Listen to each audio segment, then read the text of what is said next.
Friends शिक्षक और शिक्षाकर्मीদের যে অ্যাডমিনিস্ট্রেটিভ ট্রান্সফার অর্থাৎ স্কুল সার্ভিস কমিশনের যে 10C ধারা সেটাকে কলকাতা হাইকোর্ট বৈধ বলে ঘোষণা করেছিল।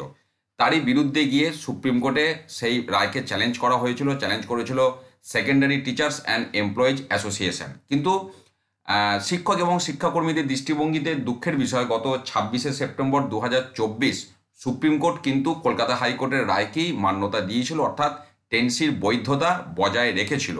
সেই যে সুপ্রিম কোর্ট রায় দিয়েছিল সেটাকে আবার রিভিউ পিটিশন দাখিল করেছিল। এই পর্যন্ত আপডেট আমি আপনাদের সাথে আগে শেয়ার করেছিলাম।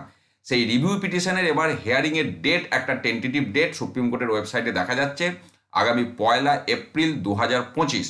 এবং এখানে দেখুন, যেটা আমি বললাম, সুপ্রিম কোর্ট যে গত 26শে সেপ্টেম্বর 2024 রায় দিয়েছিল সেটাকেই রিভিউ করা হয়েছে, অর্থাৎ রায় পুনর্বিবেচনার জন্য আবেদন করা হয়েছে সেকেন্ডারি টিচার্স অ্যান্ড এমপ্লয়িজ অ্যাসোসিয়েশনের পক্ষ থেকে।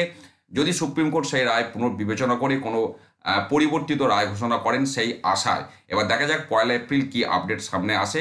আমি অবশ্যই আপনাদের সাথে শেয়ার করব। ভালো থাকুন, সুস্থ থাকুন, ধন্যবাদ।